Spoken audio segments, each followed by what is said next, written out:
It's time for Legal AF After Dark. This past midweek, Karen Friedman Agnifilo, former prosecutor, me, 30-year defense lawyer, we talked about and debated what is going on not only in Georgia, with now 3 Donald Trump lawyers pleading guilty, becoming convicted felons and misdemeanors, cooperating with Fani Willis in her sprawling election interference case, and what that means at the federal level for Jack Smith in his case with overlapping facts and overlapping witnesses. Take a listen. You know, it's a miracle that there's anybody left in Georgia to try that hasn't already pled, given how strong Fani Willis's case is.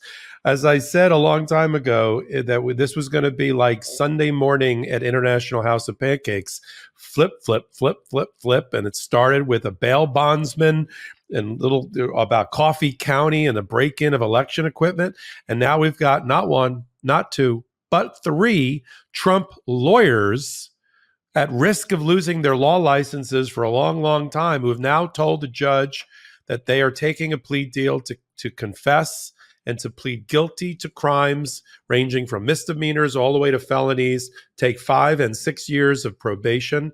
Some people got up and gave tearful soliloquies about other co-conspirators like Rudy Giuliani and Ray Smith. Others just sat stone-faced, but all have one thing in common. They are fully cooperating with Fani Willis in her Fulton County District Attorney case. That includes Ken Chesbro, the architect of the fake elector scheme, Sidney Powell, the Kraken co-captain of Team Crazy, and one of the lawyers on the front lines of the lawsuits brought by Donald Trump around the country, and Jenna Ellis, who's the strangest of all of them because she went from a Trump-hating person in 2016 who said he was a criminal, a lowlife, a narcissist, and a dirtbag, to eventually representing that person and along with Rudy Giuliani in pressuring state elected officials and in courtrooms around America to try to steal the election. And now has come full circle because she's had to plead guilty to a felony in order to get her deal. In addition, Mark Meadows, as we suspected on Legal AF, when we saw the indictment for Jack Smith in the D.C. election interference case that only had 1 defendant, 4 conspiracy counts, and 6 unnamed co-conspirators, none of which appeared to be Mark Meadows, that Mark Meadows must have been cooperating when he went into the grand jury in June, 2 months earlier. And now we have confirmation from multiple news outlets that Mark Meadows indeed, through the court process, through the judge supervising the grand juries, which would have been Jeb Boasberg at the time in D.C. Circuit Court, he obtained immunity in order to testify without asserting his Fifth Amendment privilege to the D.C. grand jury, which led to the indictment of Donald Trump. But the fact that he's even cooperating with Jack Smith, where he's, to remind people, or just to tell them for the first time if they don't know it, Mark Meadows is an indicted co-conspirator in Georgia. He is not yet indicted in the Fed case with Jack Smith. And the question is, because he is a conduit to so much information, being the right-hand gatekeeper for Donald Trump as his chief of staff, each one of these people can dump on not only Donald Trump, of course, but half a dozen other people that were in their orbit. Rudy Giuliani, the stakes just went up incredibly. I mean, Jenna Ellis, when she pled guilty and did a tearful speech, basically dumped all over Rudy Giuliani and Ray Smith, the other lawyer that she was affiliated with. And each one of them has somebody else, 2 or 3, that they can testify against. So I want to talk about 2 things with you, Karen. One, I want to talk about what happens to the remaining 15 co-conspirators now. I'll give you my speculation.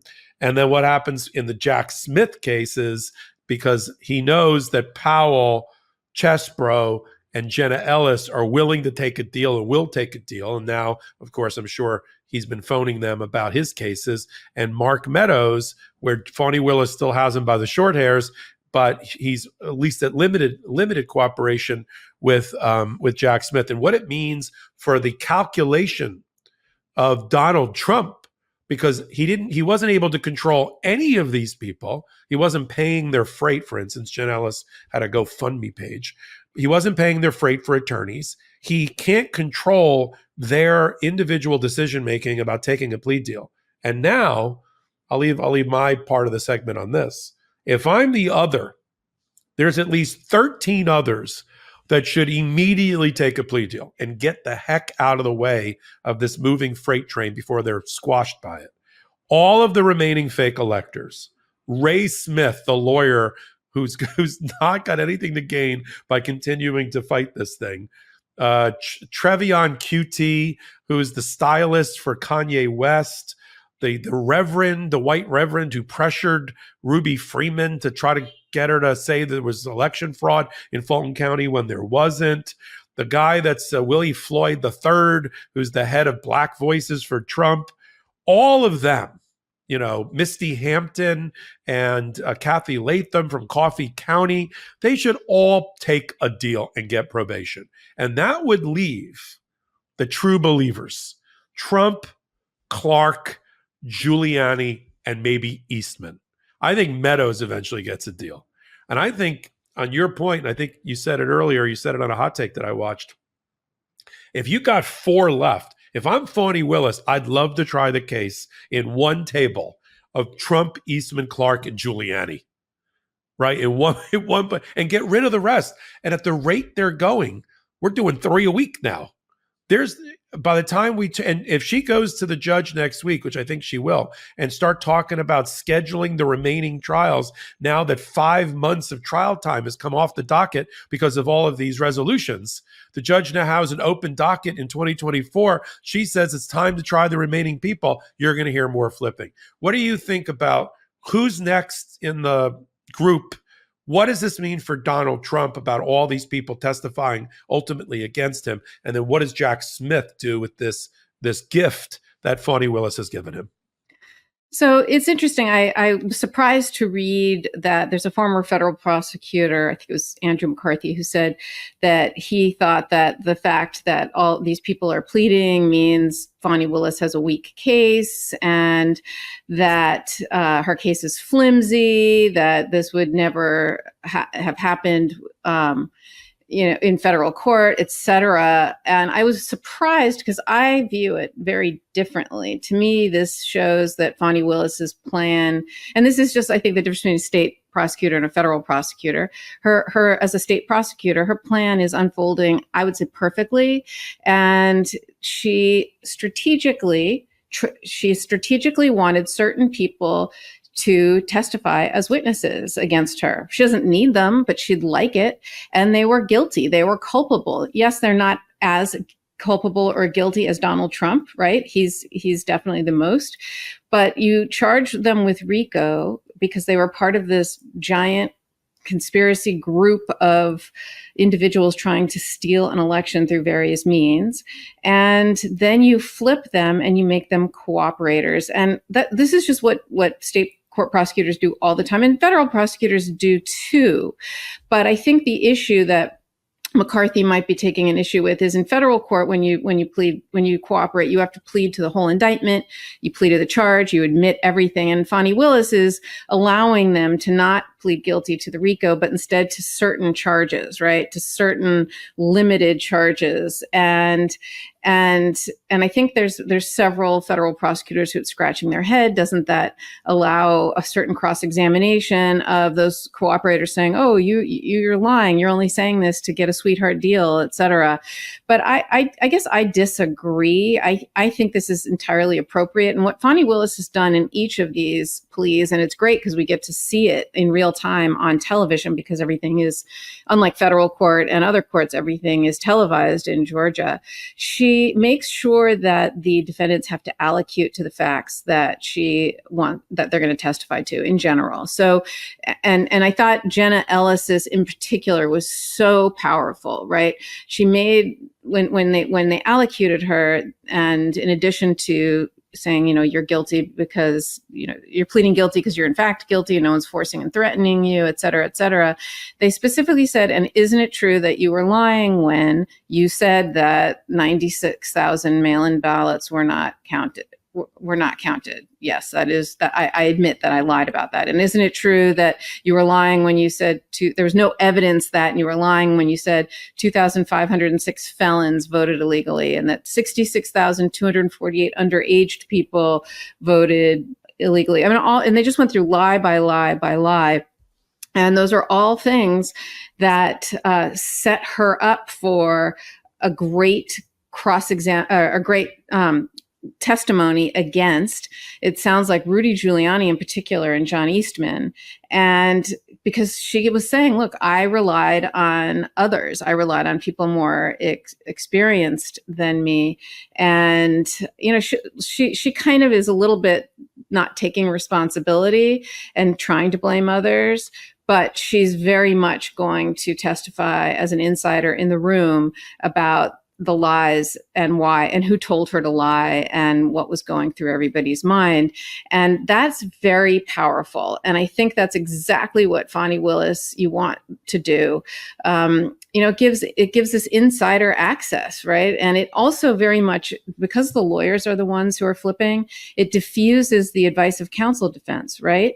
It makes it so that when Donald Trump says, oh, but I was relying on my lawyers, if you've got the lawyers, Chesbrough in particular, and Powell, who are going to say, look, advice of counsel requires making full disclosures of all material facts to the attorney, and you have to rely on it in good faith, et cetera. I think these witnesses are going to say, no, this was like this is a conspiracy. This wasn't good faith. This is what we think the law is. We're trying to get something done, and let's bend to the law in ways that doesn't even pass the smell test to try to get what we want. And I think that's going to get to the proof that Trump knew what he was doing was wrong.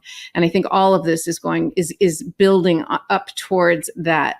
So I think it's going to be very, very, very powerful. I think, just as a rule of thumb that we always talk about, you as a prosecutor, you flip up, not down, meaning you flip the lower level people to get the upper level people. Like you wouldn't flip Donald Trump, for example, to get Jenna Ellis, right? That's not the case. And the people who say, yes, but these were all bad guys and everybody was bad, I view that slightly differently. Unlike other crimes where, like, say you have a big conspiracy to rob a jewelry store, everybody is in on it together. Even if there's a mastermind, everyone's in on it together and they're all going to benefit together. It's greed. They're all doing it for their own benefit and everyone's going to get a lot of money. This case is very different to me. This is more like a cult with a cult leader, because in cult cases, there's the people who go and follow the cult, blindly follow the cult leader. Yes, of course, there is some responsibility, but for that cult leader, these people would never have done these things, right? Although Giuliani, I put in a different category. Giuliani, I think, although he was respected, he was America's mayor, he was Southern District United States attorney who used RICO cases to bring down mob bosses in Wall Street and all that kind of stuff. There was always a side to him that was a narcissistic and ego-driven, and you saw aspects of it in all sorts of areas, including allegations by his first ex-wife and the way he would get these things with his kids. I mean, there was a clear, weird, just narcissist ego power trip that he had that I think he kept in check. And now he just unleashed it. Like he's being the person that he always was. So to me, I see the two of them different, and I would never flip either of them. And the two of them should absolutely, go on. No, finish your thought. No. And even Jeff Clark is another one who I think is kind of also deserves it. John Eastman, if John Eastman flips, I wouldn't give him the sweetheart deal the way the others got. But if John Eastman flips, John Eastman completely can diffuse this advice of counsel defense. And that's his main defense. So I would almost say it's worth it for him. But I wouldn't flip at least those three, if not, as you said, those four. Those are the worst ones. But go on. The final four for me is Eastman, Trump, Clark, and Giuliani, all at a table together, being tried together. The rest of the people should just get the F out of the way and take the plea deals that are being offered. There's reporting again every week we hear the report that the prosecutors are doing their job and offering appropriate plea deals. They've got a willing participant in Scott McAfee, the judge, who's running an incredibly well-run and disciplined courtroom. He accepts the recommendations of the prosecutors. All of these people are going to get, so far, are going to get first-time offender treatment, which under Georgia law, if they're good boys and girls and they color within the lines and they don't violate the terms of their probation and they cooperate, they could have their felonies or misdemeanors expunged from their record, which is another thing that's being dangled in terms of a brass ring in front of them to do the right thing. And then Jax, to pick up with what you said, I agree with you, and I totally disagree with other legal commentators who say this shows there's a weak case. I totally disagree with that. Or I heard the lawyer for Donald Trump say, see, she doesn't even believe in her RICO, her racketeering case, because she's letting them plead to something less than RICO. Right. In order to get something in return, she's taking felony pleas. Doesn't have to be at the very, very top of the chain, which the judge would probably be like, well, wait a minute, they're a conspirator in the RICO case and you're giving them 5 years of probation as a recommendation? I'm not buying that one. They have to find something that sort of fits with their, talk about reverse engineering. They want to give them probation. They got to come up with the lowest crime possible that the judge will pass the straight face test in front of the judge, because they don't want the judge to go like, I'm not giving them 5 years of probation. They got to go to jail for that one. So that's part of what we're watching. Jack Smith, if he hasn't already reached out to these people, of course, the ones that have already pled are just sitting there as sitting ducks for the federal prosecutors. They're going to have to plead to a deal there and testify there. There are, it's the same, it's the overlapping set of facts. And so you've got that going on. Mark Meadows, I think, needs to cut a deal, a bigger deal, to avoid prosecution.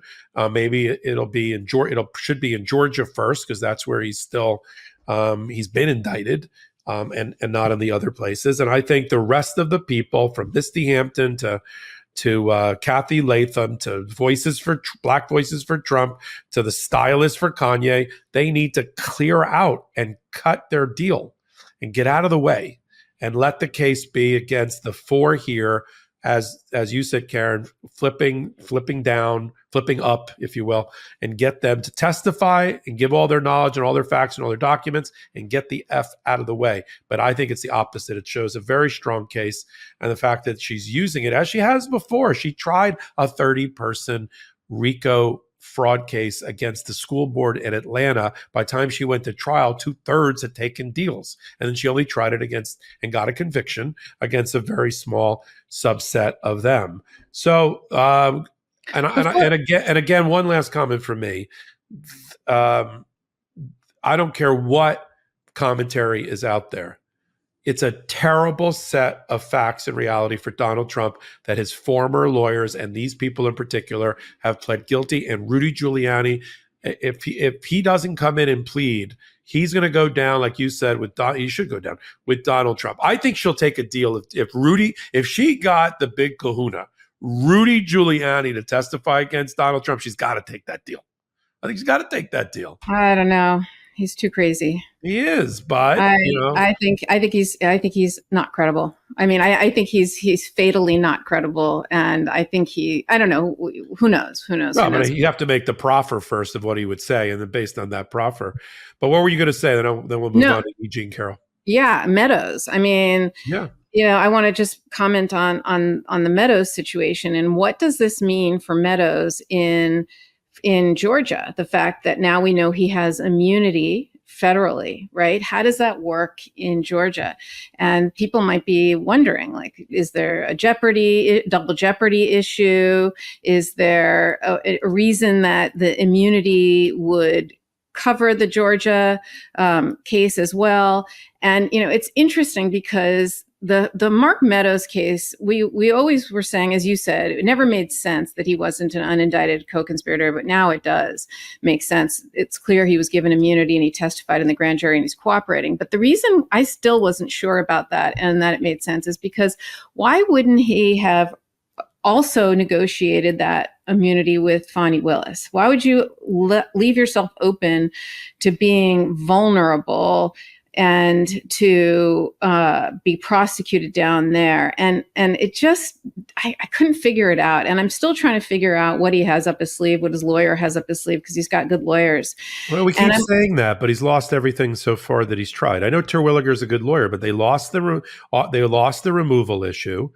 I think they thought they were going to get a removal issue. I don't think Fauny was offering him less than a felony conviction, and he got a limited immunity for just the testimony that he gave. I want to distinguish that. He's not sitting. He gave 3 interviews and a grand jury testimony against Donald Trump. The reporting is he said, Meadows, that he told Donald Trump that he lost the election, that the fraud that you're talking about is in very small amounts and is not outcome determinative. And he was also offended and told Trump that Trump declared that he won the election on the night of the election and that he's been lying to the American people. He's got a lot of other stuff, Mar-a-Lago and the records keeping and all the other things and his involvement with the fake electors. I mean, I think it was narrow because the judge approved the waiver and the immunity. It was narrow to a certain set of subsets, but he's not just overtly cooperating with Jack Smith. And therefore, I don't know if it dawned on him to do that with Fauny Wells. He's not doing it with Jack Smith. Yeah, maybe you might be right. I wonder whether, though, the issue could also be there's just I'm putting a pin in an issue that I want you to think about, and we'll see if it comes up. But when Oliver North, if you remember back in the day, was being prosecuted and was granted immunity, there was an issue at the time with having to determine that the subsequent prosecution was not tainted by immunized testimony or immunized facts. And they had to have a Castigar hearing. And I just wonder if that is going to come up here, if there's going to be a potential issue, a potential Castigar issue in Georgia based on the Mark Meadows the immunized facts, the immunized information. And maybe it's not an issue, but I'm just wonder why he's allowed himself to be vulnerable here. I like that argument. I like the argument. Remember, though, Mark Meadows is being the acts that he's being prosecuted under in Georgia is the participation in the phone call to Brad Raffensperger about the 11,780 votes, him going to Coffee County and trying to interfere with the vote count that was being conducted by the Secretary of State's auditors, and then offering to use campaign dollars, his role in the fake electors and getting them collected and brought forward. There's a lot of things that don't necessarily have to do with the immunized testimony, but I like it.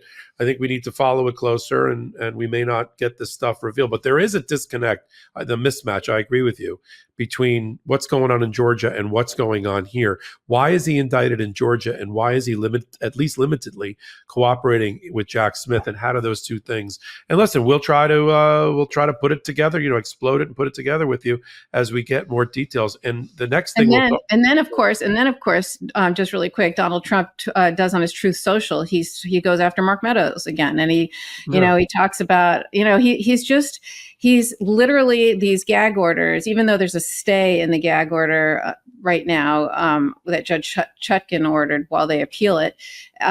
He just wants to flout and just show that I can still do it. I can call Jack Smith deranged, right? I can, it's just crazy. It's just crazy. He just wants to keep doing it. We're going to talk about remind people the rules don't apply to him. Yeah, we're going to talk about Jack Smith and the 4 different motions to dismiss or motions that were filed by Donald Trump. If you like that kind of intellectual debate at the intersection of law, politics, and justice, join us every Wednesday and Saturday, 8 p.m. Eastern Time. One place, MeidasTouch Network. You knew that. You're watching me now on their YouTube channel or on audio podcast platforms wherever you find it. If you know about Legal AF, thank you from the bottom of our podcast for being here with us. If you don't know us, that was a little bit of an appetizer. for the main meal, for the entree that comes on Wednesdays and Saturdays. And if you want to get other people to know what you're talking about when you said, I just heard on Legal AF or whatever, send them this clip, send them this hot take, and let them get a taste for it. And then they can join for a full-blown podcast that we do that we call Legal AF Wednesdays with Karen Friedman Agnifilo and me, Michael Popok, and on Saturdays with Ben Mysalis and me. Until my next hot take, until my next Legal AF, this is Michael Popok, Legal AF reporting. Hey Midas Mighty, love this report? Continue the conversation by following us on Instagram at MeidasTouch to keep up with the most important news of the day. What are you waiting for? Follow us now.